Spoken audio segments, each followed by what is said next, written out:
Hey guys, welcome back to the channel. My name's Chris Bradley, the owner of The Upgraded Coach, a monthly recurring revenue agency specialising in personal trainers, online coaches and gym owners. In today's video, I'm going to talk to you about how you can transition from personal training to online coach. And the big thing that you have to think about here is you need to shift the PT, shift the personal trainer identity. So get a pen, notepad, iPad, paper, whatever you need, because there's going to be a lot of notes to be taken here. First things first, I want you to really think, if you're a one-to-one personal trainer who has got pretty busy, in demand, you're pretty proud of it, but now you're kind of thinking to yourself, I need to start getting online clients because I've maxed out my gym floor hours, can't take any more clients on, and I need to start building online coaching. So I want you to think about this here before I go into all the tactical stuff. What got you here won't get you there. In other words, what got you a full personal training diary, what got you in demand in your gym, will not be the things or the actions that gets you to become the go-to guy or girl in your city from an online coaching perspective. So first of all, we need to think about like what actually filled your personal training diary. Hopefully you're sitting there just going, right, okay, I need to transition from one-to-one to online. Not because you hate it, because you've done your reps and you're kind of just thinking to yourself, I want to start traveling. Maybe you want more time back with the kids and things like that. Maybe you just want to move abroad, right? So we have to think what actually fills your PT diary. So first things first was just straight up good customer service. Now this is something that's massively overlooked in the industry, but like when you walk about the gym and say hi to members, you do classes and people like them, you get to know people's names. That is what's good customer service is, okay? A lot of PTs these days like don't even want to speak to members and they sit there with their hands on their phone and hiding away from the members in case they ask them for help. But really the easiest way to grow your personal training business in the gym is by offering good customer service. And if you're watching this thinking, okay, I want to transition online, the chances are that you've got that part down. So good customer service is one of the first things that you need to fill your coaching diary. That kind of ties into the next one, which is friendliness on the gym floor. So like I said, just being friendly, being approachable, speak to people, take some time after your classes. Don't shy away from people just because they're not your clients. So that probably got you some initial clients in the first place, because while there was 2 or 3 PTs over there laughing and joking and kind of being a bit intimidating, you were probably friendly on the gym floor. The next thing is like, you make that hour that you've got with your client special. You make them leave better, in a better place when they came in. So they finish work, they feel a bit tired, they feel a bit stressed, they come in, see you, they leave an hour later and go, wow, okay, I feel tons better now. And that's one of the most important factors, because the clients keep coming back to you. They feel valued, they feel that you're listening to them, and they just need it. So they actually prioritize it way higher than some other expenses, which in turn makes them stay, which in turn makes you work with them for longer and keeps your diary full. Then we lead into word of mouth. So a lot of personal trainers out there don't really post that much on social media. They just live off word of mouth. Now, whilst I think that's like a temporary strategy because there's only so many mouths that you end up helping, that then they run out of people that they can tell. That's another way that's probably filled up your coaching diary, is you've just been great at your job, great customer service, and so that people are just then passing information on that, by the way, you should check her out, she's amazing, or check him out, he's brilliant. And that word of mouth can basically fill up your coaching diary, but it can't fill up your online coaching diary. Next is classes. So if you're great at taking classes, people know you for their classes, that you push them hard, you make them work. Again, you can still emulate a little bit of personal training in classes. And if people leave feeling better than they did when they came, the chances are when they're looking for a personal trainer, they're going to come to you. The next part is walking the gym floor. So like if you're walking about, smiling, being present, this is the key part to walking the gym floor, actually being present. I can't tell you how many coaches failed in our gym because they were just hiding away in a staff room because they were too shy to say hi to people. Next one is trial sessions. So you might have filled up your coaching diary just by offering trial sessions, getting people in, taking away that kind of friction of like signing up to a big program that's expensive, getting them in, getting them a feel and a trial for personal training, and then just signing them up straight after that. Next is conducting yourself in a professional manner. So conducting yourself and your sessions in a professional manner. If you've done that really, really well, then people will look at your sessions, they'll look at the way you're conducting them, and when it comes time to hire a personal trainer, they're going to pick you. Lastly is probably content, telling people where you work. Now, another thing that's massively overlooked for PTs is they don't actually make it very clear on the social media where they work. So before I go into how you can transition online and why you need totally different things than the stuff I've just mentioned, I want to give you 3 mindset shifts that you need to know ahead of pushing for online coaching clients. Number 1 is selling one-to-one is way easier than selling online. Okay, the connection and rapport that you build with someone, another human being in person, cannot be emulated online. Now, you might sit here and think, oh yeah, I'm really close with some of my online clients. Yeah, you might be, but it's never going to match one-to-one. The second part is retention is typically way better in person than it is online. Now, I've got over 150 clients and I've had way more than that over the time frame of me doing this. I can comfortably say that on average, retention online isn't as good as retention in person for the thing I mentioned, the rapport that you build, the immediate exchange in value. Now, I know that you can get amazing results online, absolutely, but for a lot of people, they think they need in person. And of course, that bond that they build with someone is way stronger than it is online. Lastly, word of mouth. Word of mouth is way better for personal training than it is online. Now, I'll tell you why. Apart from the things that I've just mentioned, when you think of like someone recommending you your service, so if they're recommending you who's a personal trainer, it's very clear what they say. They say, look, you should go down and train with Laura. She's really, really good. I feel amazing. She works in that pure gym down there. I go in, I do this, I do that. She helps me set it up and she pushes me and stuff like that. Great.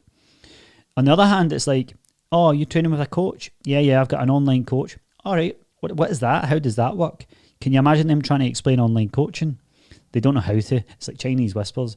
So for that reason alone, word of mouth isn't as good online as it is in person. Now, of course, they can recommend it over DM and start to explain it and see the result and things like that. That can speak for itself. But generally speaking, it's not as good. So let's look at that list and can we use any of that to grow our online coaching business? Because you want to keep a hold of stuff that you're doing well and transfer it over to online.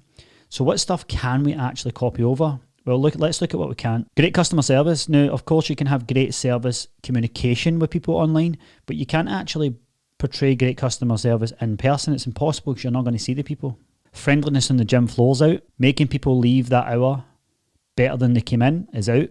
Word of mouth is kind of not as good, as I mentioned. Classes, you don't do them. Talking on the gym floor, you don't do it. Trial sessions, you don't do it. Conducting yourself in your sessions in a professional manner, you don't do that. Now, of course, you can conduct yourself online professionally. Content telling people where you work isn't allowed because you don't work anywhere. So hopefully by now you realise that all the stuff that you did to fill your diary, majority of them you can't transfer over. So you have to understand now that you have to create new things. You have to get better at different things in order to grow your online coaching business. Because here's the number one thing that I hear that drives me insane. Okay, I'm full one-to-one now. Now I just need to get some online clients. But here's a worse one. That's me full with one-to-one. I'm now taking online clients, which just absolutely reeks of you wanting more money. So here's what we need to do. Number one, we need to build a unique selling point. So we need to actually look at your one-to-one personal training and go, okay, how can we emulate that online without the in-person sessions? So the rapport, the friendliness, the connection, how you onboard them, how you make them feel in their session, the feedback that you give them, you have to take that and move it to an online environment. Now, a lot of the time that requires you to create content, create videos, create resources, but you want to get as close to that personal touch as possible. But more importantly, you need to create a unique selling point that's tied into that. And another mistake coaches make is they try and make their personal training session completely separate from online, and they start marketing this online coaching. They literally call it that program, and it's like nothing to do with their brand that they've built for years with one-to-one. And you have to understand it's an extension of that brand. So you have to have the main brand you've been spending, years working on, if it's good, and have online coaching as an extension of that main brand. The next part is you need to make it part of your tier system of people working with you. So in theory, like when someone comes to you and they've never been to the gym and you help gym beginners go to advanced, like they have to come and see you in person, okay, as many times as possible. And then they start to taper sessions off as they get more autonomous. If you look at your client list and go, okay, who is suited to online coaching now and why are they suited? And let's face it, there's probably people you've been training for 3 years and you've been teaching them how to deadlift for 3 years and they probably still ask you how to do it. You're probably still correcting their form. Now that's not great. So what you have to do is make sure that there's a transition through your tiers of the people who need it and don't need in-person sessions. Next part sounds so obvious, but you need to make the service good, actually good. Now, how to do that is like you have to get testers.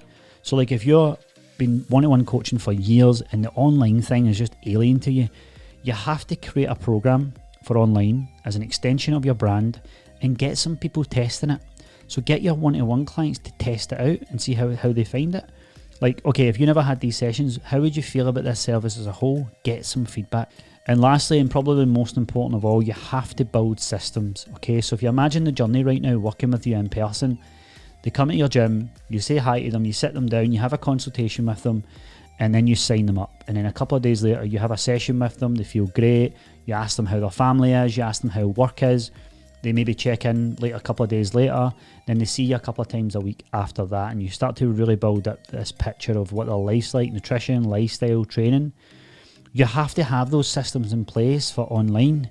So although you can't meet them, you still have to have this onboarding process and client journey that takes them through that at the same time, and you got all the information that you need regardless if you see them or not. Okay, so by building those systems that you can have a streamlined approach that if you're on the gym floor and a client signs up online, they're getting taken through this process that makes them feel like, oh wow, this is exactly what I need, this is amazing, and I'm clear, I'm concise, I know what's happening, and I'm excited for this journey with you. So I want you to understand here that if you're a one-to-one PT and you're trying to build online coaching, you have to shift the identity of being a one-to-one PT. You have to shift that into realizing that, look, people still have problems to solve. Yeah, you're not going to meet them, but your resources, your knowledge, your coaching skills are still going to get them there. You just have to build more things. And I just want to tell you as well right now, if you're a one-to-one PT that's full, limited time, you're stressed, you're stretched, and you want to build online coaching, there's going to be some tough times ahead because you're going to have to build this thing that's alien to you and you're not sure of and you're underconfident with and you've never done it, while still having to fulfill your one-to-one sessions. So there's a lot of work ahead here. You're going to have to graft. So to finish this video, in contrast of what fills your one-to-one diary, what fills your one-to-one online coaching service? Number one, sales process and skills. You're going to get to the point where you jump on a call for your first online client and you're not going to be able to tell them where you're going to meet them. And that's going to feel uncomfortable. They're going to be like, okay, is this all online? And you're going to have a bunch of objections that you've never experienced before. So you're going to have to make your sales process and your skills a lot sharper. You're going to have to consistently market your offer because like without being able to say to someone, hey, I work in this gym down here, are you in the area? Pop down and see me. You're not going to have that. So the offer that you create for online coaching, you're going to have to consistently market it because you're not going to be able to tell people in a gym or in classes. Next is getting results. So whether it's the testers, whether you launch it and you get a bunch of people signing up, you're going to have to get results. And then when you get results, you're going to have to make it abundantly clear that it was done through online coaching because that's going to handle future objections. When you're speaking to people, online coaching, never heard of it. Look, check out these results that I've got with client XYZ. That was done all online. So you have to make sure you're documenting this social proof. Next is, as I mentioned, an incredible onboarding experience. You're going to have that with your online service. So the minute they pay money, what is the journey? And put your partner through it, put your friend through it and go, what do you feel from this service that I've just put you through? Do you feel it's good? How many stars would you rate it? And if it's not great and not personable, then you have to get to work on making it that.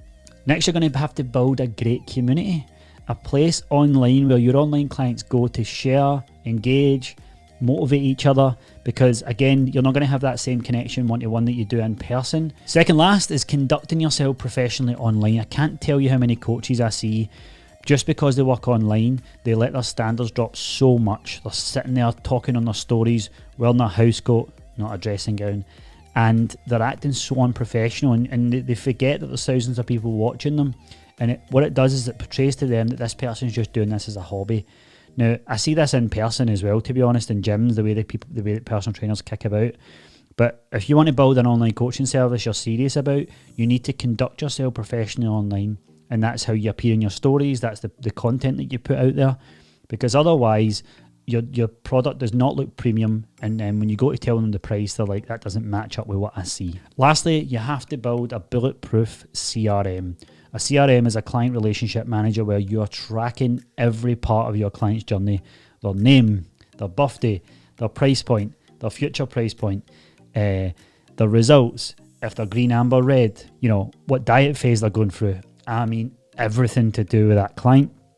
you track all of your clients in the same way, because again, you're not going to see them in person. So you're going to have to make sure that you're meticulous with tracking all the inputs that they give you towards their goals, so that you can get to a point where you're getting amazing results online, and eventually you're building up that same reputation that you once had as a one-to-one personal trainer.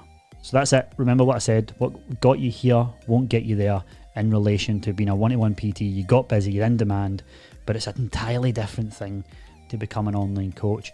Really, it's about the identity. It's not, you can absolutely turn your hand to this stuff that I mentioned. You will get there, but understand it's an identity shift that you need to have.